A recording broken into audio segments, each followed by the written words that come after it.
A significant update from Highland Park, Illinois, with the suspect here, Robert Crimo III, officially charged with 7 counts of first-degree murder. There will be more charges, according to the local state's attorney's office there, Eric Reinhardt, who you heard from.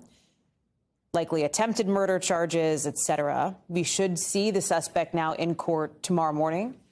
They're being asked that he's held without the possibility of bail. Not an unexpected moment, right? I mean, this was anticipated that this person of interest, now a suspect, would be charged, but it is still incredibly significant as this investigation proceeds. I want to bring in now Dasha Burns and Pete Williams. Dasha live for us in Highland Park. Pete Williams, who is live for us on this investigation. And Pete, I'll start with you.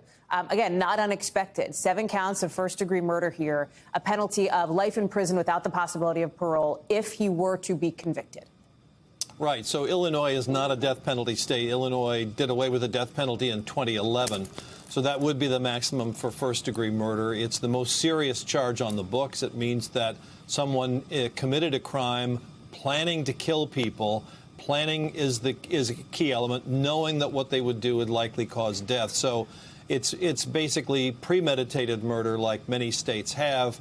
And the interesting thing is no federal charges are contemplated at this point, which indicates that there is nothing that would give the federal government jurisdiction, which would be some kind of hate crime, something that suggested that the killing was carried out with intent to harm people in a specific religious or ethnic or racial group. Nothing like that so far. Earlier today, the same officers that we heard from today just now said that he was talking, that he is talking to them. We've heard the same.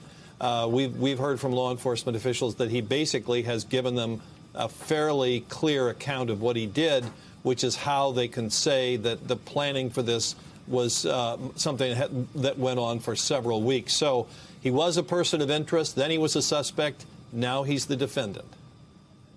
Pete, there was a moment, and Dash, I want to get to you live on scene in a second, but Pete, there was a couple of questions here, and I want you to help us understand this as it relates to something called the FOID card, which is basically the way that people in Illinois can register to legally purchase guns.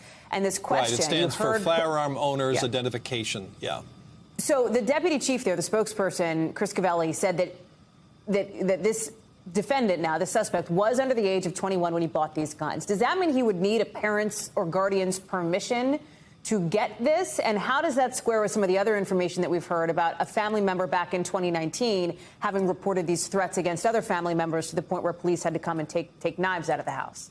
Yeah, well, I certainly can't answer the second question because I just don't know. But you're right. Under Illinois law, you can't buy either a firearm or ammunition without this firearm owner's ID card. That's what they call the FOID, F-O-I-D.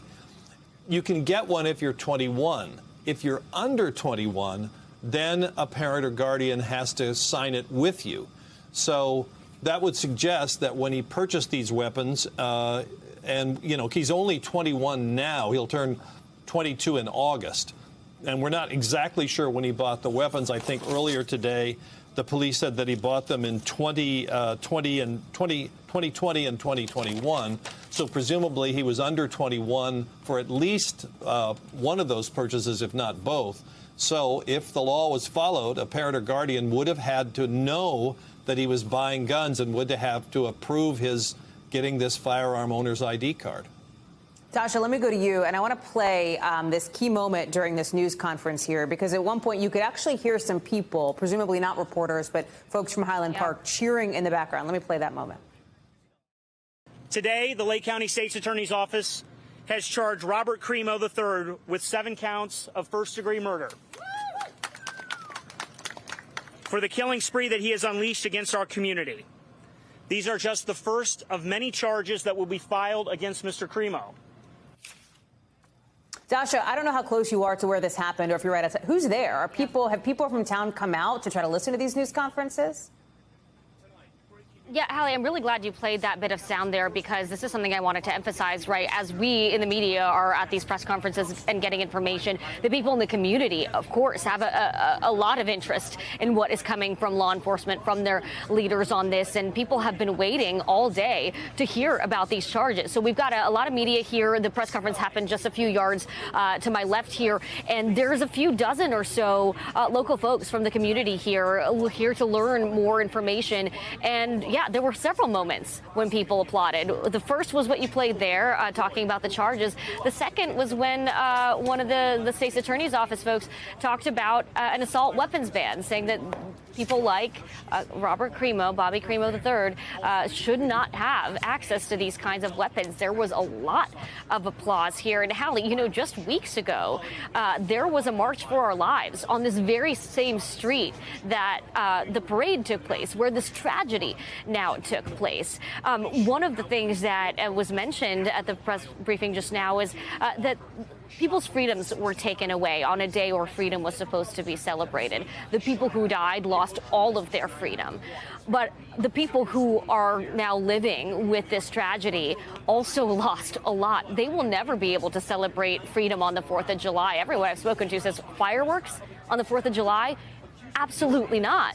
Some folks were setting off fireworks at their home, and I talked to a woman who says her and her children were terrified, were in tears just hearing that outside of their window. So this has taken so much from this community, and everybody here is invested in what happens next. You said earlier this was not a surprise, but this was something that people were waiting to hear. They were waiting for that moment. 7 counts, more coming, life in prison if convicted.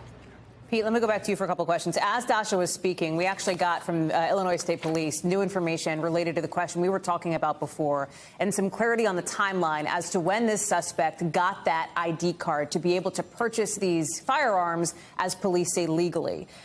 So we talked about how it happened in September of 2019. Police visited the home of the Crimos because of this complaint that had been made by a family member, concern about their safety. Allegedly, Crimo had said something like, or suggested that he wanted to kill everybody in the family. These knives were taken from the home. 3 months later, in December of 2019, when the suspect was 19 years old, that is when this application for the FOID card was made. And because he was under 21, we are now learning that this is an application that was sponsored by his dad, by Crimo's father.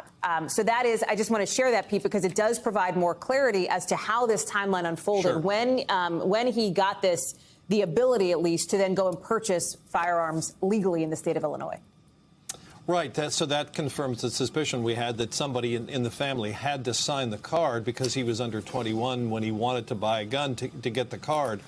So, the logical question will be, well, if they were concerned about him in September, why were they no longer concerned about him in December? And we'll just have to wait and see what the answer to that is. Investigators say that police are speaking with family members. Peter, I only have about a minute left. What can we anticipate tomorrow? We know that there is likely to be a court appearance. Is that fairly pro forma? Either, the suspect enters a plea, presumably. Is that how these things typically go? Yeah, I'm not sure if he enters a plea or not, but yes, it'll be fairly short, fairly brief. He'll be make sure that he has a lawyer, and that really starts the legal system, but it's a very short pro forma hearing. Thanks for watching our YouTube channel. Follow today's top stories and breaking news by downloading the NBC News app.